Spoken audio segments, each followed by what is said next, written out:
La pluie tombait lourdement sur le pare-brise, transformant le monde extérieur en une aquarelle floue d'ombre et de lumière déformée. J'étais au volant, mes doigts agrippant fermement le volant, comme si le simple fait de conduire pouvait me donner une certaine forme de contrôle sur la situation. À côté de moi, Aurélie était blottie sur le siège passager, les bras croisés et les yeux fixés sur un point lointain de l'horizon, son expression mêlée de frustration et de tristesse. « Pierre, ça ne marche pas », dit-elle enfin, brisant le silence tendu qui s'était installé entre nous. Sa voix était douce, mais elle avait un poids qui me fit quitter la route des yeux un instant pour la regarder. Nous ne nous écoutons pas. Nous nous faisons du mal. Je soupirai, sentant un nœud se former dans mon estomac. Je sais, Aurélie. Mais il faut qu'on rentre à Paris. On verra ça quand on y sera, d'accord ? Elle ne répondit pas, se contenta de tourner son visage vers la fenêtre, regardant les gouttes de pluie couler sur la vitre comme des larmes. La route devant nous était une bande étroite et sinueuse qui traversait le paysage désolé de la Bretagne. De grands arbres sombres se dressaient de chaque côté, leurs branches noueuses ressemblant à des mains squelettiques essayant d'attraper la voiture sur notre passage. « Nous sommes perdus, n'est-ce pas ?» demanda soudain Aurélie, sa voix portant une note de désespoir. « Non, juste désorienté, répondis-je, essayant de rester calme. Nous devrions bientôt trouver une station-service ou un endroit où demander notre chemin. » Comme en réponse à mes paroles, j'ai repéré un bâtiment vieillissant au bord de la route. Une vieille station-service, avec des pompes rouillées et un toit qui semblait sur le point de s'effondrer. J'ai arrêté la voiture et coupé le moteur, la pluie tambourinant sans cesse sur le toit. « Je vais voir si je peux trouver quelqu'un qui peut nous aider, » dis-je en ouvrant la porte et en sentant immédiatement la pluie froide tremper mes vêtements. Aurélie hocha la tête, mais ne fit aucun geste pour me suivre. La station-service avait l'air abandonnée, ses fenêtres couvertes de poussière et de toiles d'araignée. J'ai marché jusqu'à l'entrée, essayant de voir à travers l'obscurité. J'ai touché la poignée de la porte et, à ma grande surprise, elle s'est ouverte avec un grincement fort et protestataire. L'intérieur était aussi sombre que l'extérieur, avec des étagères vides et un comptoir couvert de poussière. « Y a-t-il quelqu'un ici ?» J'ai appelé, ma voix résonnant dans l'espace vide. Pas de réponse. Juste le bruit de la pluie et le bruissement des feuilles dans le vent. C'est alors que je l'ai vu. Une silhouette encapuchonnée, debout dehors, au loin. Mon cœur s'emballa et je sentis un frisson parcourir ma colonne vertébrale. La silhouette était complètement immobile, nous observant de loin. Et j'ai crié, essayant d'attirer son attention. Mais avant que je puisse faire un pas vers elle, la silhouette disparut dans l'obscurité, comme si elle n'avait jamais été là. Je suis retourné à la voiture, me sentant mal à l'aise et mal à l'aise. Aurélie me regardait avec des yeux interrogateurs. « Quelqu'un à l'intérieur ?» elle a demandé. « Non », répondis-je en redémarrant le moteur. Juste une silhouette étrange dehors. Mais elle a disparu. Aurélie fronça les sourcils mais ne dit rien. Le silence entre nous était encore plus oppressant qu'auparavant. Lorsque j'ai mis la voiture en marche, la radio, qui avait été éteinte, s'est allumée toute seule, interrompant nos pensées avec un crépitement statique. Je regardais le tableau de bord, confus, alors qu'un message inquiétant commençait à être diffusé dans un dialecte français archaïque.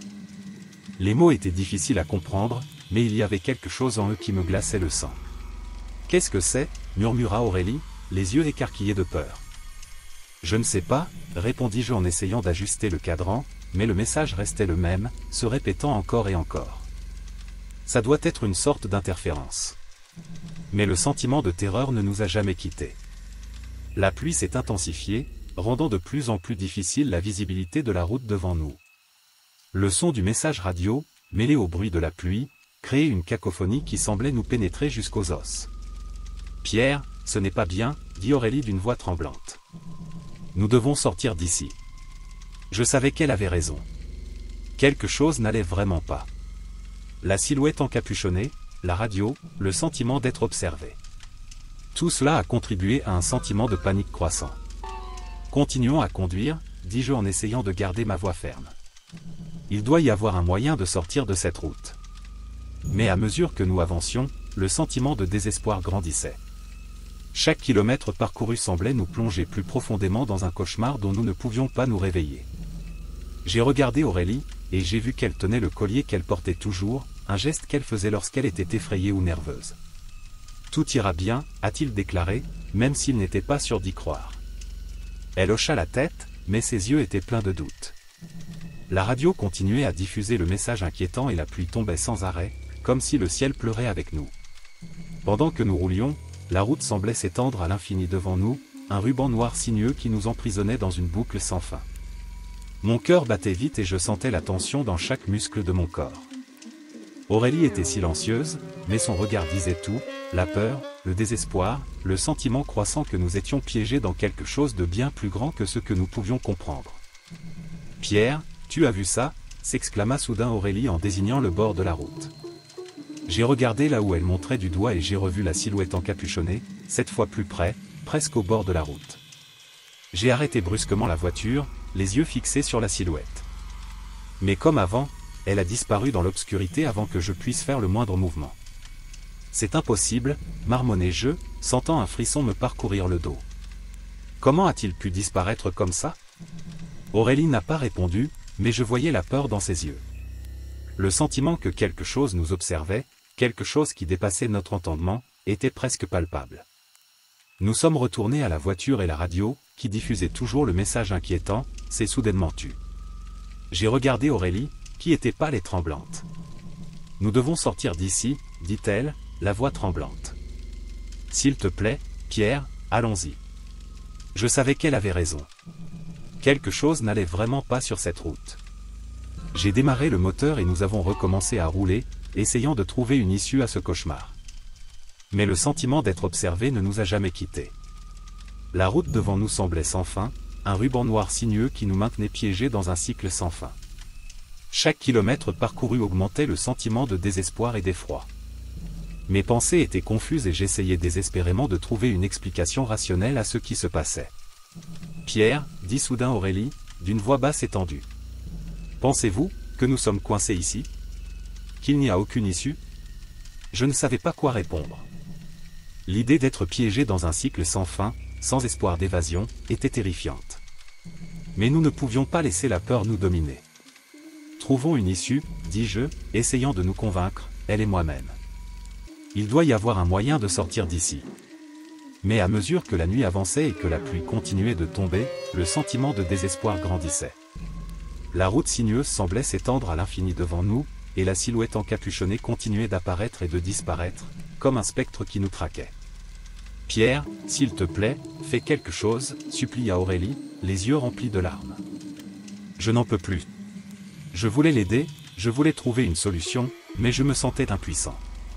Que nous arrivait-il? Pourquoi ne pouvions-nous pas trouver un moyen de sortir de cette foutue route? Arrêtons-nous un instant, dis-je, essayant de calmer mes nerfs. Nous devons réfléchir à un plan. J'ai arrêté la voiture sur le bord de la route et j'ai coupé le moteur. Le silence était presque assourdissant, rompu seulement par le bruit de la pluie frappant le toit de la voiture. Aurélie était recroquevillée sur le banc, les yeux fermés, essayant de contrôler sa panique. « Sortons d'ici, » dis-je d'une voix ferme. « Allons chercher de l'aide. Il doit y avoir quelqu'un à proximité. » Elle hocha la tête, même si ses yeux montraient du doute. Nous sommes sortis de la voiture et avons commencé à marcher sur la route, la pluie trempant nos vêtements et le froid nous pénétrant jusqu'aux os. Chaque pas était comme un effort monumental, comme si la route elle-même essayait de nous piéger. La route ressemblait à un labyrinthe sans fin d'asphalte mouillé, reflétant la faible lumière des phares de la voiture. La pluie persistante transformait le paysage en un flou indistinct d'ombre et de gouttes d'eau coulant sur le pare-brise. Aurélie était à côté de moi, agrippant fermement la coudoir, les yeux fixés sur la route. Le silence entre nous était palpable, prolongement de la vive dispute que nous avions eue plus tôt. Je savais que j'étais nerveux, mes mains tremblaient légèrement sur le volant, mais je ne voulais pas montrer de faiblesse. Il nous fallait retrouver le chemin de Paris, mais le sentiment d'être perdu n'a fait qu'augmenter la tension entre nous. Je pense que nous tournons en rond, marmonnai-je, essayant de garder ma voix ferme. Aurélie ne répondit pas immédiatement, son regard semblait perdu quelque part au loin. « Avez-vous déjà vu cet arbre ?» a-t-elle finalement demandé en désignant un arbre noueux au bord de la route. C'était un spectacle sinistre, avec des marques de griffes profondément enfoncées dans le torse, comme si une créature monstrueuse avait tenté de l'arracher du sol. J'ai avalé difficilement, sentant un frisson parcourir ma colonne vertébrale. « Oui, je l'ai vu, admis-je, sentant un nœud se former dans mon estomac. Mais comment est-ce possible? Nous n'avons fait aucun virage qui nous ramènerait au même endroit. Aurélie se tourna vers moi, les yeux désormais remplis d'inquiétude. Pierre, quelque chose ne va pas. Ce n'est pas normal. Avant que je puisse répondre, quelque chose a attiré mon attention dans la boîte à gants. Un objet qui ne devrait pas être là. Sans rien dire, j'ai tendu la main et j'ai ouvert le compartiment. À ma grande surprise, j'ai trouvé un vieux journal en cuir, usé par le temps. Qu'est-ce que c'est? Demanda Aurélie en se penchant pour mieux voir. Je n'en ai aucune idée, répondis-je en feuilletant les pages jaunies. Mais il a l'air vieux. Et il y a des notes? Aurélie m'a pris le journal des mains et s'est mise à le lire à voix haute. Disparition mystérieuse, sur cette même route, âme perdue. Sa voix s'éteignit et elle me regarda avec de grands yeux. Pierre, c'est le journal de quelqu'un qui était exactement là où nous en sommes actuellement. Et ça ne semble pas s'être bien terminé. L'air à l'intérieur de la voiture semblait peser des tonnes. Je sentais la panique monter en moi, mais je devais rester calme. Peut-être que c'est juste une coïncidence, et j'essayais de rationaliser, même si je savais que c'était une faible tentative. Aurélie ne semblait pourtant pas convaincue. Elle ferma le journal en un clin d'œil et regarda dans le rétroviseur. Soudain, son visage pâlit et elle poussa un cri étranglé. Pierre! La silhouette encapuchonnée, elle est dans la voiture. J'ai rapidement regardé dans le rétroviseur, mais je n'ai rien vu. Aurélie, il n'y a personne ici, dis-je en essayant de paraître rassurant, mais ma propre voix trahissait mon incertitude. Je jure que je l'ai vu, a-t-elle insisté, les yeux remplis de larmes. Pendant une seconde, il était là, sur la banquette arrière. Et puis il a disparu. Un lourd silence planait sur nous. Je voulais croire que tout cela n'était qu'un produit de notre imagination exacerbée par la tension et la peur. Mais quelque chose en moi savait qu'il y avait plus en jeu. Quelque chose de bien plus sinistre. Continuons à conduire, ai-je décidé en redémarrant le moteur. Nous devons quitter cette route, trouver de l'aide. Nous ne pouvons pas rester ici. Aurélie hocha la tête, même si je voyais qu'elle avait toujours peur. J'ai allumé mes feux de route et j'ai accéléré, essayant de me débarrasser du sentiment que nous étions observés. La pluie battait fort contre le pare-brise et la route semblait s'étendre à l'infini devant nous. Chaque kilomètre parcouru ressemblait à une répétition du précédent, comme si nous étions coincés dans une boucle sans fin. Pendant un instant, le silence à l'intérieur de la voiture fut rompu uniquement par le bruit rythmé des essuie-glaces. J'ai essayé de me concentrer sur la route, mais mon esprit s'emballait, essayant de comprendre tout ce qui se passait. Le journal, la silhouette encapuchonnée, la sensation d'être suivi. Pierre, interrompit Aurélie dans mes pensées, la voix basse et tremblante. Et si nous ne parvenons pas à sortir d'ici? Je voulais répondre avec confiance, dire que tout irait bien, mais la vérité était que je ne savais pas. Nous trouverons un moyen, dis-je finalement, plus pour me convaincre que pour la rassurer. Nous ne pouvons pas perdre espoir. Au fur et à mesure que nous roulions, la sensation de déjà-vu ne faisait qu'augmenter. À chaque virage, à chaque détour de la route, le même arbre menaçant apparaissait devant nous, tel un spectre moqueur. Je commençais à douter de ma propre santé mentale. Étions-nous vraiment en train de tourner en rond? Ou était-ce la route qui se retournait sur elle-même, nous gardant enfermés dans son labyrinthe infernal? Aurélie, il faut qu'on pense à autre chose, dis-je soudain, une idée commençant à germer dans mon esprit. Peut-être qu'il y a un indice dans le journal. Quelque chose qui nous aide à comprendre ce qui se passe. Elle m'a regardé, toujours effrayée, mais a hoché la tête. Vous avez raison. Arrêtons-nous et lisons plus attentivement. Nous avons trouvé une petite entaille sur le bord de la route et avons arrêté la voiture. La pluie continuait de tomber sans arrêt, créant une symphonie de bruit contre le toit du véhicule. Aurélie rouvrit le journal et ensemble nous commençâmes à en examiner les pages plus attentivement. Les notes étaient détaillées mais déroutantes. Il parlait de disparition, de personnages encagoulés, d'une route qui semblait avoir une vie propre. Il y avait aussi des dessins étranges, des symboles que je n'arrivais pas à déchiffrer. Mais une chose est devenue claire, nous n'étions pas les premiers à vivre cela. Et à première vue, ceux qui nous ont précédés n'ont jamais réussi à s'échapper. Aurélie tourna une page et trouva une carte rudimentaire de la région. Écoute, Pierre. Peut-être que ça peut nous aider. J'ai examiné la carte attentivement. C'était une représentation approximative, mais elle montrait la route et quelques bifurcations que nous n'avions pas remarquées auparavant. Peut-être que nous avons raté une sortie, suggérai-je. Essayons de suivre la carte. Cela pourrait être notre meilleure chance. Nous avons repris la route, avec désormais un plan. Nous avons suivi les indications sur la carte, essayant de trouver une bifurcation ou un chemin alternatif. Mais à chaque tentative, nous nous retrouvions dans ce foutu arbre noueux. La frustration commençait à prendre le dessus sur moi.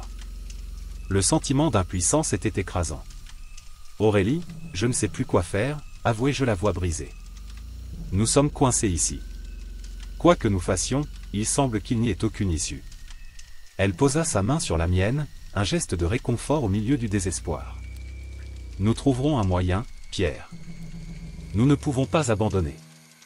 Alors que nous roulions, quelque chose sur la banquette arrière a attiré mon attention. Le journal, qui avait été replacé dans la boîte à gants, était désormais ouvert sur le siège. Aurélie et moi échangâmes un regard surpris. Comment est-ce possible ? Marmonna-t-elle en reprenant le journal. Peut-être qu'il y a quelque chose que nous n'avons jamais vu auparavant, suggérai-je, essayant de garder espoir. Elle recommença à feuilleter les pages, puis s'arrêta, les yeux écarquillés. Pierre, regarde ça, dit-il en désignant une entrée à la fin du journal. Il est dit ici que la silhouette encapuchonnée est un esprit vengeur. Et que la route est un piège créé par un ancien rituel pour capturer les âmes.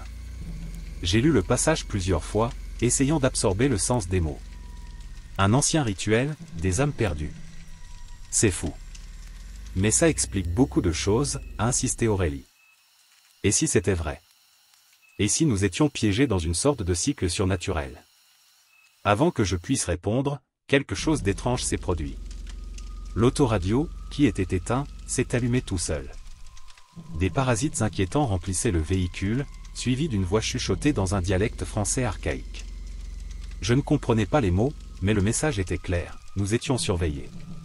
Aurélie me serra fort la main, les yeux pleins de peur. Pierre, nous devons sortir d'ici. Maintenant. J'ai accéléré la voiture, déterminé à trouver une issue, n'importe quelle issue. La route semblait s'étendre sans fin devant nous, un tunnel d'obscurité et de désespoir. Mais ensuite, quelque chose a changé. Une faible lumière apparut au loin, un faible espoir au milieu de l'obscurité. « Regarde, Pierre !» Une maison, s'exclame Aurélie en désignant la lumière. Peut-être que nous pourrons y trouver de l'aide. J'ai roulé vers la lumière, ressentant un mélange d'espoir et de peur. La maison avait l'air vieille, presque abandonnée, mais il y avait de la lumière à la fenêtre. J'ai arrêté la voiture devant l'entrée et j'ai coupé le moteur. La pluie s'était calmée, mais l'air était toujours chargé de tension. La pluie continue de tomber abondamment tandis que Pierre et moi, Aurélie, luttons contre la peur et le sentiment de désorientation. La route ressemblait à un labyrinthe sans fin et nos nerfs étaient à vif. C'est alors que nous avons aperçu une ferme isolée, une faible lumière brillant à la fenêtre, presque comme une lueur d'espoir dans l'obscurité. Sans y réfléchir à deux fois, nous avons décidé de nous arrêter et de demander de l'aide. Pierre a garé la voiture et nous avons tous deux couru vers la porte, nos vêtements trempés et lourds à cause de la pluie. La porte a été ouverte par une femme âgée à l'apparence fragile, mais avec des yeux qui semblaient transpercer nos âmes. « Entrez vite, vous allez attraper froid comme ça », dit-elle d'une voix étonnamment ferme pour son âge. Nous l'avons remerciée et sommes rentrés, sentant la chaleur immédiate de la cheminée allumée dans le salon. La maison avait un aspect ancien, avec des meubles en bois sombre et de lourds rideaux, mais elle était étrangement confortable. « Je m'appelle Madame Léon », se présente-t-elle en nous offrant des serviettes pour nous sécher. « Qu'est-ce qui t'amène sur cette route par une nuit comme celle-ci » Pierre, toujours tremblant, répond « Nous sommes perdus. Nous essayons de rentrer à Paris, mais on dirait que nous tournons en rond. » Et puis, des choses étranges ont commencé à se produire. Madame Léon nous regarda un moment en silence, comme si elle réfléchissait à quelque chose. « Vous n'êtes pas le premier à rencontrer des ennuis sur cette route, dit-elle finalement. Cette route est connue pour attirer les âmes perdues. Beaucoup de ceux qui sont entrés ici n'ont jamais été revus. » Un frisson me parcourut le dos en entendant ces mots. « Que veux-tu dire par là ?» ai-je demandé, ma voix tremblante. Elle soupira profondément et nous invita à nous asseoir. Il y a de nombreuses années, il y a eu un incident ici, un ancien rituel qui a transformé cette route en un piège pour les âmes. Depuis lors, des événements inexplicables se sont produits et rares sont ceux qui ont réussi à s'échapper. Pierre et moi échangâmes un regard surpris. Mais nous pouvons sortir d'ici, n'est-ce pas? Pouvons-nous trouver un moyen de revenir, a-t-il demandé, le désespoir étant évident dans sa voix. C'est possible, dit Madame Léon, mais vous devez comprendre que ce chemin joue sur vos peurs et vos regrets. C'est une épreuve d'endurance et de courage. Elle nous a proposé un abri pour la nuit et, même si nous étions réticents, l'épuisement et le désespoir nous ont forcés à accepter. Elle nous a emmenés dans une chambre simple mais confortable et nous a souhaité une bonne nuit. Je me suis allongé sur le lit, mais dormir me semblait impossible. Mes pensées étaient un mélange de souvenirs et de peur. Pierre s'allongea à côté de moi, mais tomba bientôt dans un sommeil inquiet. Je pouvais entendre sa respiration lourde et voir son visage tendu alors même qu'il dormait. J'ai fermé les yeux, essayant de trouver un peu de repos, mais ensuite Pierre a commencé à se débattre à côté de moi. Il faisait un cauchemar. Non. Sortez d'ici, a-t-il crié, me réveillant paniqué. Je lui ai tenu le bras, essayant de le réveiller. Pierre, réveille-toi. Ce n'est qu'un rêve. Il ouvrit les yeux, en sueur et haletant. Aurélie, c'était horrible. J'ai vu la silhouette encapuchonnée. Elle a enlevé sa capuche et, c'était moi. Mais déformé, comme un reflet dans un miroir brisé. J'ai essayé de le calmer, mais la vérité était que j'avais aussi peur. La silhouette encapuchonnée, la route sans fin et maintenant, cet horrible cauchemar. Tout cela ressemblait à un grand casse-tête d'horreur que nous ne pouvions pas résoudre. Le lendemain matin, nous nous sommes réveillés au son de la pluie qui s'atténuait, mais le sentiment de malaise était toujours présent. Nous descendîmes à la cuisine en espérant retrouver Madame Léon, mais la maison était étrangement silencieuse. Madame Léon? J'ai appelé, mais il n'y a pas eu de réponse. C'est alors que nous avons remarqué une boîte sur la table de la cuisine, avec les mots « La vérité » gravés sur le couvercle. Pierre et moi avons échangé un regard avant de décider de l'ouvrir. À l'intérieur, nous avons trouvé de vieilles coupures de journaux faisant état d'accidents de voitures inexpliqués sur la même route que nous empruntions. L'une des coupures datait de plus de 50 ans et montrait la photo d'un jeune couple qui nous ressemblait beaucoup. C'est impossible, marmonnai-je, mon esprit luttant pour comprendre ce que je voyais. Comment est-ce possible? C'est comme nous. Pierre feuilletait les coupures, le visage pâle. Aurélie, je pense qu'on est coincé dans quelque chose de bien plus grand que ce qu'on imaginait. Le sentiment d'urgence nous a envahis. Nous devions sortir de cette maison, de cette route, et découvrir ce qui se passait. Nous sommes remontés dans la voiture, la boîte de « La vérité » bien en main, et avons recommencé à rouler. Mais le sentiment d'être observé ne nous a jamais quittés. C'est alors que Pierre remarque dans le rétroviseur une voiture noire, sans plaque d'immatriculation, qui nous suit de près. Aurélie, cette voiture, nous suit, dit-il en serrant fermement le volant. J'ai regardé en arrière et j'ai senti une boule dans mon ventre. Pierre, accélère. Il faut le perdre. Nous avons augmenté notre vitesse, essayant de laisser la voiture noire derrière nous, mais elle a continué à nous suivre, se rapprochant de plus en plus. La tension dans la voiture était palpable. Pierre, il doit y avoir une issue. On ne peut pas continuer comme ça. Il a fait un virage serré, essayant de perdre la voiture, mais nous avons fini par quitter la route et nous réfugier dans une forêt voisine. Vite, sors de la voiture, cria Pierre pendant que nous courions vers la sécurité des arbres. La forêt était dense et sombre, mais nous avons trouvé une cabane abandonnée. Nous sommes entrés, haletants, et avons verrouillé la porte derrière nous.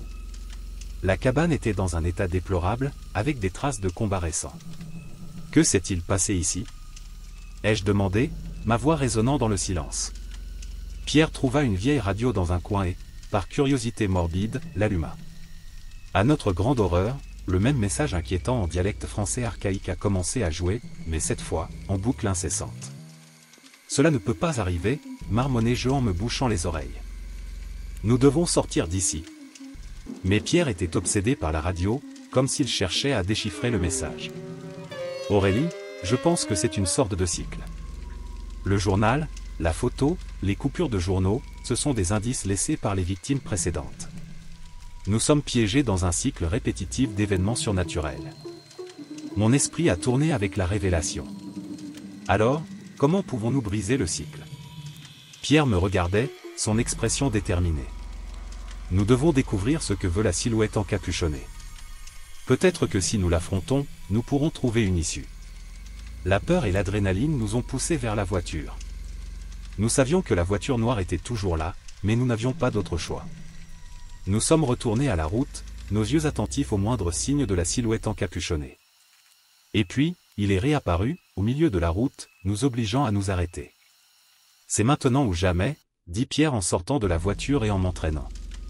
La silhouette encapuchonnée resta immobile, comme si elle nous attendait. « Que veux-tu » cria Pierre, sa voix résonnant dans la nuit. Le personnage leva les mains et ôta lentement sa capuche. Le visage qui apparaissait était une version déformée et terrifiante de Pierre, mais il y avait aussi quelque chose en plus, quelque chose qui semblait être le reflet de nos propres peurs et regrets. « Vous devez comprendre, » dit la silhouette, sa voix étant un murmure qui semblait venir de partout. Cette route est un piège créé par un ancien rituel pour capturer les âmes. Vous avez une chance de briser le cycle si vous pouvez conduire jusqu'à l'aube sans vous arrêter. La révélation nous a frappés comme un coup de poing dans le ventre. Alors ça y est, dit Pierre en me regardant. Nous devons rouler jusqu'à l'aube. Nous ne pouvons pas nous arrêter quoi qu'il arrive. Nous sommes retournés à la voiture, le cœur battant à l'unisson de l'adrénaline. La silhouette encapuchonnée disparut dans l'obscurité et nous commençâmes à rouler, la route s'étendant devant nous comme un serpent sans fin. La nuit était sombre et la route semblait interminable. Mais nous savions que nous ne pouvions pas nous arrêter. Chaque seconde était un combat contre la peur, contre le désespoir, mais aussi un test de notre détermination. Et puis, à l'horizon, nous avons aperçu les premiers rayons du soleil. L'espoir a fleuri dans nos cœurs et nous avons roulé avec plus de vigueur. Lorsque le soleil s'est enfin levé, nous avons ressenti une vague de soulagement. La route semblait changer, les panneaux de danger disparaissant peu à peu. Finalement, nous avons arrêté la voiture et sommes sortis, sentant la chaleur du soleil sur notre peau. Nous étions libres, mais nous savions que quelque chose avait changé en nous. Aurélie, je pense que nous l'avons fait. Je me suis réveillé en sursaut, sentant toujours de la sueur froide couler sur mon front. Le cauchemar que j'ai fait la nuit précédente, avec cette silhouette encapuchonnée révélant un visage déformé et terrifiant qui me ressemblait, planait toujours sur mon esprit comme un nuage sombre. Aurélie était à côté de moi, toujours endormie, le visage serein contrastant avec l'inquiétude que je ressentais. J'ai eu du mal à me rappeler où nous étions. Ah oui, le mas isolé de Madame Léon. Je me levai lentement, essayant de ne pas réveiller Aurélie, et quittai la pièce. La maison était étrangement silencieuse, à l'exception du bruit lointain de la pluie qui tombait encore dehors. Je me dirigeai vers la cuisine, où un léger arôme de café flottait encore dans l'air, rappelant celui de la veille. C'est alors que je constatai l'absence de Madame Léon. La chaise où elle était assise était vide et la maison semblait dépourvue de tout signe de sa présence. Sur la table de la cuisine, il y avait une boîte en bois brut avec l'inscription « La vérité ». Mon cœur s'est accéléré. J'ai hésité un moment avant d'ouvrir la boîte. À l'intérieur, j'ai trouvé une collection de vieilles coupures de journaux. Les gros titres faisaient état d'accidents de voitures inexpliqués sur la route que nous empruntions. Il y avait des photos des scènes de l'accident, tout avec un point commun, un arbre noueux avec des marques de griffes. Le même arbre menaçant que nous avions croisé plusieurs fois la nuit précédente. Parmi les coupures de presse, j'ai trouvé une photo qui m'a glacé le sang. Il appartenait à un jeune couple, très semblable à nous. La date imprimée sur la photo remonte à plus de 50 ans. J'ai retourné la photo et au dos il y avait une note d'une écriture ancienne, piégée dans le cycle éternel. Assis là, avec la photo dans les mains, j'ai ressenti une vague de désespoir. Que nous arrivait-il? Étions-nous vraiment piégés dans une sorte de cycle surnaturel? Aurélie est apparue dans la cuisine, les yeux encore lourds de sommeil mais immédiatement alerte lorsqu'elle a vu mon expression. Elle s'est approchée et a regardé à l'intérieur de la boîte. « Qu'est-ce que c'est, Pierre ?» demanda-t-il, la voix tremblante. « Ce sont des coupures de journaux sur les accidents de la route. » « Et cette photo, ce couple, il nous ressemble beaucoup, » répondis-je en essayant de garder ma voix ferme. Aurélie a pris la photo et l'a examinée de près. « Cela ne peut pas être une coïncidence. Nous devons découvrir ce qui se passe. Nous ne pouvons pas rester là à attendre que quelque chose de pire se produise. » J'ai hoché la tête. Nous avons récupéré nos affaires et sommes retournés à la voiture, déterminés à reprendre la route et à résoudre le mystère. Mais à peine avions-nous commencé à rouler que nous nous sommes rendus compte qu'une voiture noire, sans plaque d'immatriculation, nous suivait de près. La tension dans la voiture augmente et la respiration d'Aurélie devient rapide et superficielle. « Pierre, il nous suit.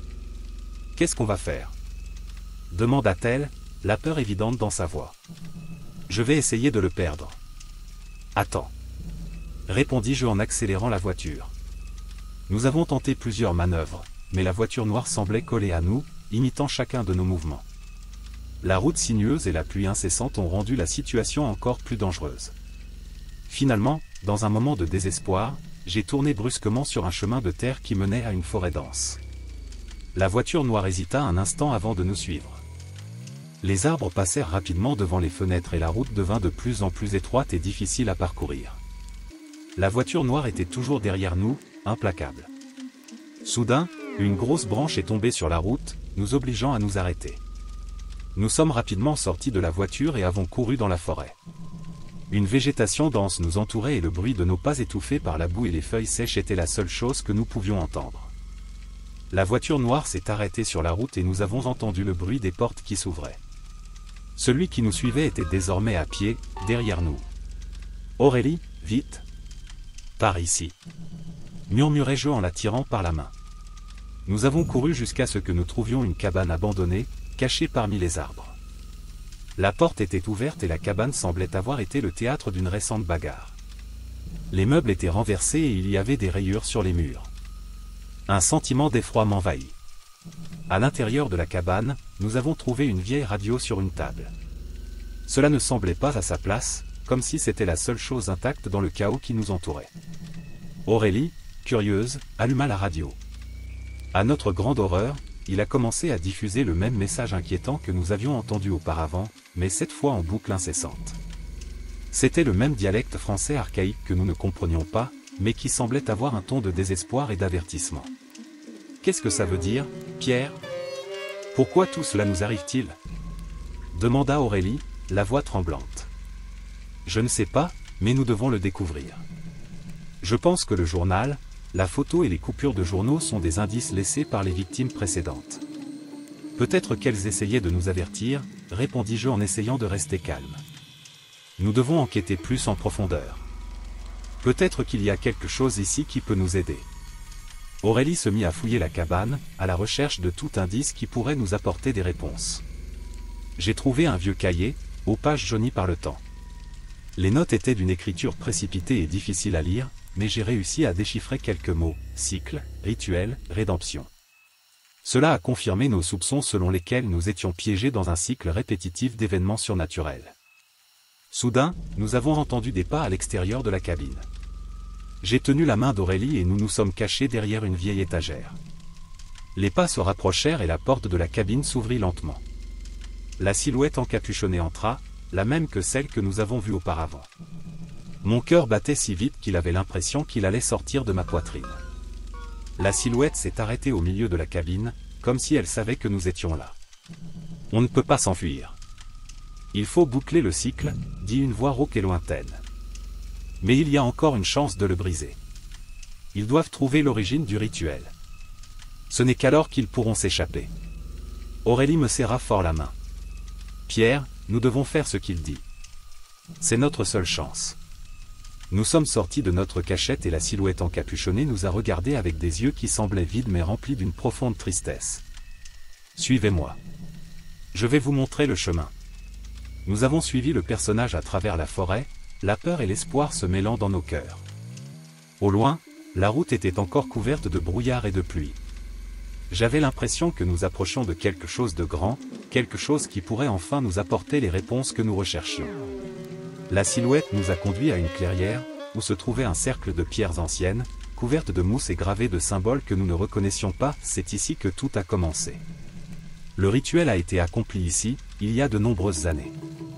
Vous devez défaire ce qui a été fait. Ce n'est qu'alors que le cycle sera brisé. Aurélie me regardait, les yeux pleins de détermination. Faisons ça, Pierre. Ensemble. Nous avons commencé à enquêter sur le cercle de pierre, à la recherche d'indices susceptibles de nous aider à comprendre le rituel. Au centre du cercle se trouvait une pierre plus grande avec une inscription presque effacée par le temps. Avec effort, nous avons réussi à déchiffrer les mots, la rédemption réside dans la vérité et le pardon. Pierre, c'est peut-être ça. Il faut pardonner, laisser tomber le passé et découvrir la vérité sur ce qui s'est passé ici, dit Aurélie d'une voix ferme. J'ai hoché la tête. Essayons. Nous n'avons rien à perdre. Nous nous sommes agenouillés devant la pierre centrale et ensemble nous avons commencé à réciter les mots de l'inscription. La silhouette encapuchonnée nous observait en silence, comme si elle attendait le résultat. J'ai senti une étrange énergie autour de nous, comme si la forêt elle-même respirait, attendant notre action. Nous pardonnons à ceux qui nous ont fait du mal et nous demandons pardon pour nos propres erreurs. Que la vérité soit révélée et que le cycle soit brisé, avons-nous dit à l'unisson. Une douce lumière commença à émaner des pierres et la silhouette encapuchonnée fit un pas en avant. Vous avez fait le nécessaire. Maintenant, vous devez continuer votre route jusqu'à l'aube. Ne vous arrêtez pas, ne regardez pas en arrière. C'est seulement alors que vous pourrez vous échapper, dit la silhouette, avant de disparaître dans la brume. Aurélie et moi nous sommes levés, ressentant une nouvelle détermination. Nous sommes retournés à la voiture et avons commencé à conduire, en suivant les instructions de la silhouette encapuchonnée. La route paraissait différente à présent, moins menaçante, mais elle conservait toujours un air mystérieux. Pendant que nous roulions, j'ai senti que quelque chose avait changé en moi. La peur était toujours là, mais il y avait un nouvel espoir. La forêt était plongée dans une obscurité presque palpable lorsque la voiture noire nous a forcés à quitter la route. Aurélie et moi étions paniqués, nous avions les nerfs à vif. Notre voiture a dérapé dans la boue et j'ai eu du mal à garder le contrôle du volant alors que nous nous dirigions vers un chemin étroit à travers les arbres. Finalement, j'ai arrêté la voiture dans un petit espace ouvert, entouré d'ombres qui bougeaient au rythme du vent. « Pierre, qu'est-ce qu'on va faire ?» demanda Aurélie, la voix tremblante de peur. Ses yeux étaient écarquillés et je pouvais voir la terreur qui s'y reflétait. « Nous devons sortir d'ici et trouver un endroit où nous cacher, » répondis-je, essayant de rester calme même si mon cœur battait à tout rompre. « Nous ne pouvons pas rester dans la voiture. Ils peuvent nous trouver facilement. » Nous sommes descendus de la voiture et avons commencé à courir à travers la forêt, nos pieds s'enfonçant dans le sol humide et inégal. La pluie a continué à tomber, rendant les choses encore plus difficiles. Les arbres semblaient se refermer autour de nous et chaque bruit était amplifié, nous faisant sursauter à chaque claquement de branches cassées ou bruissement de feuilles. Après quelques minutes de course désespérée, nous avons aperçu une cabane abandonnée parmi les arbres. La structure était en ruine, mais c'était notre seul espoir de nous abriter. J'ai poussé la porte, qui a grincé de façon alarmante en s'ouvrant, et nous sommes entrés rapidement en la fermant derrière nous. L'intérieur de la cabine était sombre et humide, avec une forte odeur de moisissure et de pourriture. Il y avait des signes évidents d'une bagarre récente, des meubles renversés, du verre brisé et des taches de sang séchées sur le sol. Un frisson glacial me parcourut le dos lorsque je réalisai que nous ne serions peut-être pas seuls.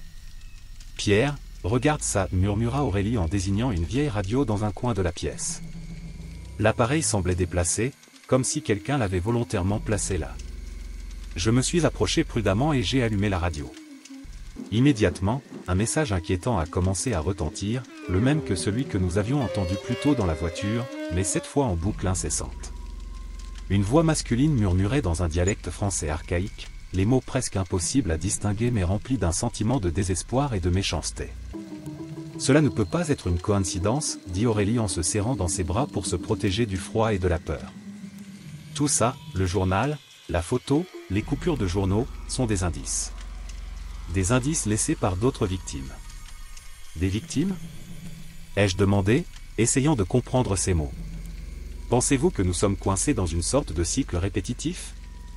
Oui, Pierre. Pensez Y. Tout ce que nous avons trouvé pointe vers des personnes qui ont déjà vécu cela. La route, le personnage encapuchonné, cette cabane, nous revivons les mêmes événements qui leur sont arrivés. Je pouvais voir la logique dans ces paroles, mais l'idée était trop terrifiante pour être vraie. Cependant, il était indéniable que quelque chose de très étrange et surnaturel nous arrivait. Alors que faisons-nous ? Ai-je demandé, me sentant impuissant et désespéré.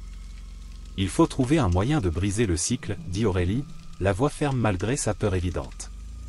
Si ces indices ont été laissés par d'autres victimes, nous pouvons peut-être faire quelque chose pour changer notre destin. Pendant que nous parlions, la radio continuait de diffuser le message inquiétant, comme pour nous avertir ou nous guider. J'ai commencé à chercher dans la cabane d'autres indices, tout ce qui pourrait nous aider à comprendre ce qui se passait et comment échapper à ce cauchemar. J'ai trouvé un vieux cahier dans un tiroir, couvert de poussière et de toiles d'araignée. Je l'ouvris et commençai à feuilleter les pages jaunies. Les notes étaient confuses et fragmentaires, mais il y avait des descriptions d'anciens rituels et d'étranges symboles qui semblaient liés à la route et aux disparitions. « Aurélie, viens voir ça », ai-je appelé en lui montrant le cahier. Je pense que ces rituels ont quelque chose à voir avec ce à quoi nous sommes confrontés. Elle prit le cahier et commença à lire, ses yeux parcourant rapidement les lignes. Soudain, il s'est arrêté et m'a regardé avec une expression choquée. « Pierre, c'est un rituel de piégeage d'âmes. Ces notes racontent comment la route a été créée pour capturer les âmes perdues et les maintenir piégées dans un cycle éternel de souffrance. » Cette révélation m'a frappé comme un coup de poing dans le ventre. Nous avions affaire à quelque chose qui dépassait de loin notre compréhension, quelque chose qui transcendait le monde physique et plongeait dans le domaine du surnaturel. Nous devons trouver un moyen de briser ce rituel, dis-je, la voix tremblante de détermination. Nous ne pouvons pas laisser cela continuer. Nous ne pouvons pas devenir une autre histoire de disparition. Nous avons continué à fouiller la cabane, à la recherche de tout ce qui pourrait nous aider à comprendre le rituel et à trouver un moyen de nous échapper. Nous avons trouvé davantage de symboles dessinés sur les murs et le sol, et chaque découverte a accru notre sentiment d'urgence et de désespoir. Pendant que nous travaillions, la radio a soudainement changé de station et un nouveau message a commencé à être diffusé. Cette fois, la voix était claire et distincte, comme si elle s'adressait directement à nous. « Si vous entendez cela, cela signifie que vous avez trouvé les indices, » dit la voix, s'arrêtant comme si elle choisissait soigneusement ses mots. Vous êtes piégé dans un cycle d'événements créés par un ancien rituel. La seule façon d'y échapper est d'affronter la source du mal et de briser le cycle. Aurélie et moi nous sommes regardés, la gravité de la situation pesant sur nous. La voix continuait à fournir des instructions détaillées sur la façon d'effectuer un contre-rituel pour annuler l'emprisonnement de l'âme. Nous devions trouver certains objets et effectuer le rituel à un endroit précis sur la route. Nous n'avons pas beaucoup de temps, dit Aurélie, la voix pleine d'urgence. Nous devons trouver ces objets et accomplir le rituel avant qu'il ne soit trop tard. Nous avons quitté la cabine et sommes retournés à la voiture, le cœur battant à tout rompre. La peur était présente dans chaque mouvement, mais il y avait aussi une nouvelle détermination dans nos yeux. Nous savions que nos vies étaient en jeu et que nous ne pouvions pas échouer. Nous avons parcouru la route à la recherche des objets mentionnés dans le message radio. Nous avons trouvé une vieille croix de fer, une amulette protectrice et une bougie noire à différents endroits du chemin.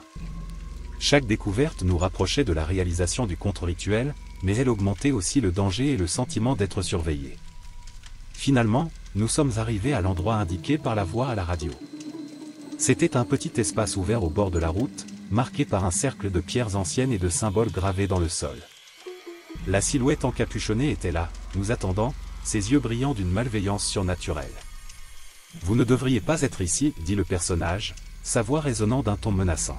« C'est le lieu des perdus, de ceux qui ne seront jamais retrouvés. » « Nous ne permettrons pas que cela continue, » répondis-je d'une voix ferme malgré ma peur.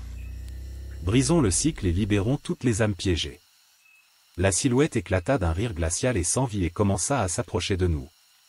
Aurélie et moi avons rapidement mis en place le contre-rituel, positionnant les objets dans le cercle de pierre et allumant la bougie noire. Nous avons commencé à chanter les paroles du rituel, nos voix se rejoignant dans un chant désespéré. La silhouette a tenté de nous arrêter, mais une force invisible semblait la protéger, la tenant à distance. À chaque mot que nous prononcions, l'air autour de nous devenait plus lourd, chargé d'une énergie ancienne et puissante. Finalement, nous atteignîmes la dernière partie du rituel, et la silhouette encapuchonnée poussa un cri de fureur et d'agonie. Le cercle de pierre brillait d'une lumière intense et nous sentions une vague d'énergie parcourir nos corps. Le sol tremblait et les arbres environnants tremblaient violemment. Quand nous avons fini, il y a eu un silence soudain et absolu. La silhouette encapuchonnée disparut et la route sembla changer, comme si un voile s'était levé. Nous avons ressenti un soulagement immédiat, comme si un énorme poids avait été enlevé de nos épaules. « Nous l'avons fait, » dit Aurélie, la voix pleine d'émotion. « Nous avons brisé le cycle. » Je l'ai serré dans mes bras, ressentant un mélange de soulagement et d'épuisement. Nous avons regardé autour de nous et avons remarqué que la route était différente, plus claire et moins menaçante. Nous savions qu'il y avait encore beaucoup de choses à comprendre sur ce que nous avions vécu, mais au moins nous étions libres.